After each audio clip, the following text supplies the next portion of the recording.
You give him a little shove, he'll come back through over there. Maybe. Oh, yeah. Squeeze through there. Ouch. Oh, he's walking on his feet. That's another set that we paired up.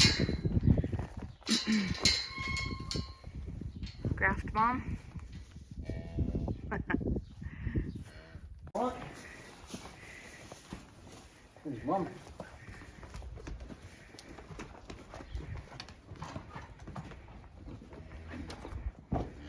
This is that medium hard pull calf.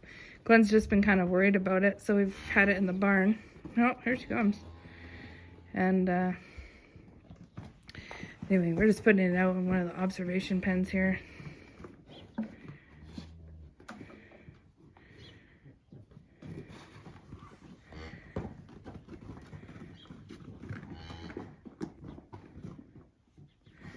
Just to keep an eye on it.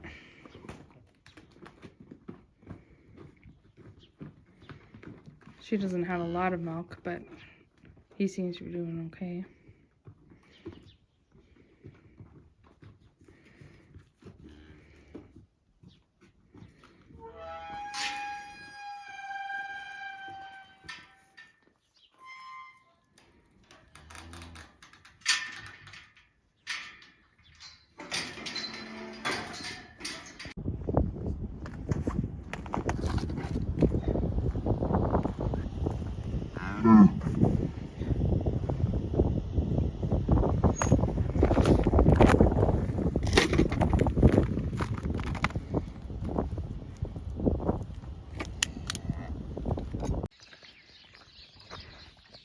Guess we're keeping our bale truck in a new shed now.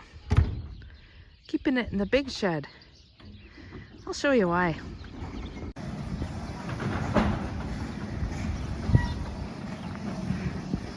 John Deere's gonna be our new bale truck for a while.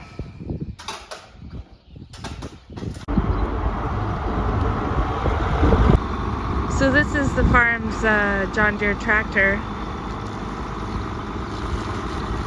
It's a 7610. There's really nothing about this tractor that'll make it a good bale truck except for that it's got a bucket with a grapple extension on it. So let's see how it goes now. It's going to be a month before we have a bale truck, so let's see how chores are going to work for Glen now.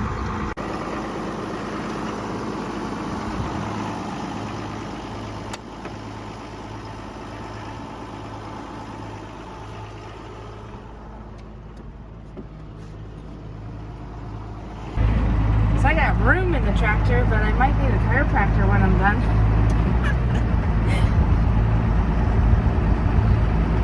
We used to have this old case, and it had kind of a back seat, so it was awesome because I could kind of just sit back there and off to the side and visit while Glen was farming. Spent hours doing that. Holy cow. Good times.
Bales, even though it's a pain in the rear right now, you want to make sure that your bale's rolled out completely, because these bales are so heavy that you don't want a cow to accidentally push it over top of a small calf, because it'll suffocate them under it.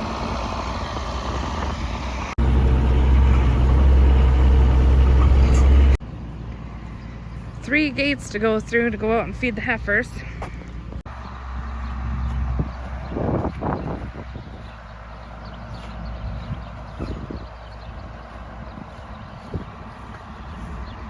It says the water's all soaked in where the heifers are, so they gotta come in for a drink. So we'll see whether they come in or stay out to check out what the tractor's doing. Because, you know, they're teenagers, they're curious. This is the one gate we can leave open.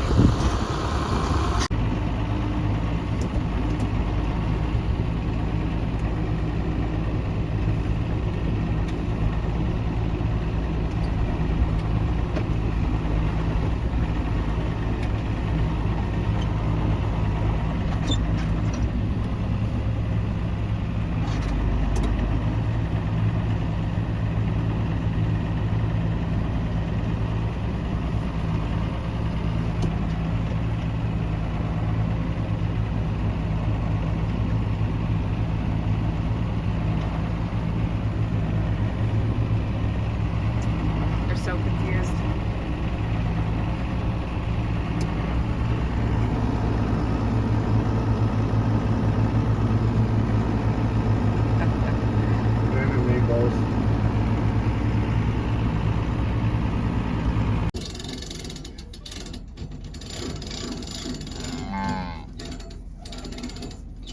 That's our lead heifer that calved.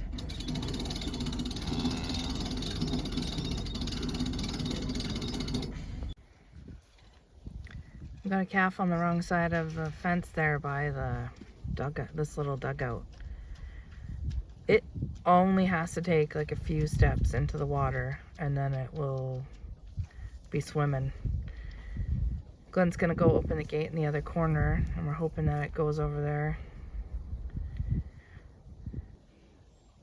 We do have a hook and a rope, but that is the worry. And get in there because it would just drown right away.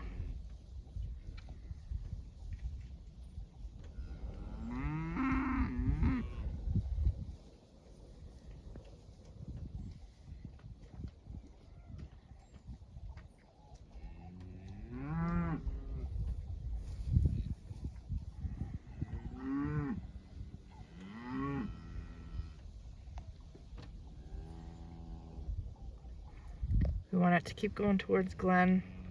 We don't want to spook it back towards the water.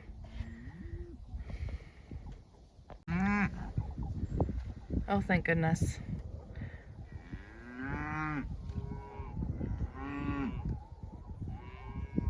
We also don't want all the cows to get in there.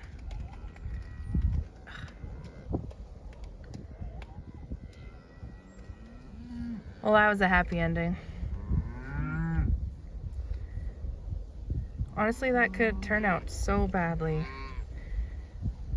Because even if they get in a water trough full of water, like cold water in the summertime, they don't last long. I want to show you something while I got this filming. Look at these adorable guys laying on the straw over there. Oh my goodness. Great view of the Rocky Mountains in the background too. Happy day. Oh shoot. So this is what happens when you leave the gate open for just a minute too long while you're doing chores. Oh, there's the boss. Get back in, he says. Bonus commotion caused this mom to come look for her calf on the fence line. She knew exactly where it was, but she left it in a pile of snow. Come on, girls, playtime's over. Oh yeah, all the neighbors are gonna know you guys were out because there's cow poo on the road. Oh well. So, just spied a calf in the ditch down there. Another one sleeping in the snowbank. That's just awesome. Ugh.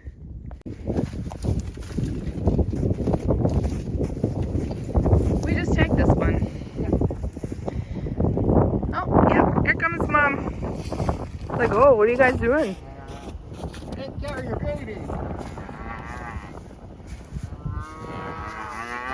Yeah, somebody should be in trouble. You tell them. So this is our 2003 6-liter diesel Power Stroke 350 Super Duty. We bought it in the 2000s, later in the 2000s, so we've had it for about 15 years. I'm going to tell you that the 2003 motors on these trucks are just lemons. So it was like an oil truck or something, and they'd only owned it for 4 or 5 years before they took it into a place for sale. And we know why. So we got it for a super deal, but we also kind of were in a pinch and needed something at that point too. So we have had it for a long time. And we've spent thousands on it. Every couple of years it goes into the shop. We had this really nice bale deck made for it from a local welder. And it's been just a gem. He did a great job. I mean, of course, now it's been used for several years, but anyway, that has just been awesome. So what we're gonna do, it's almost impossible to source bale trucks in our area here in southern Alberta. Even within several hundred kilometers, there's just nobody around that has bale trucks. So we hummed and hawed about it. There was a used one for sale in town that was $64,000, also a Ford, but 10 years newer than this one, so it wouldn't have been in the lemon category, I don't think. We would hope. But we decided not to do that because, you know, we don't just have money laying around to spend on this kind of stuff. So Glen made quite a few phone calls to Ford in the local area, and we've decided to put a rebuilt motor in it.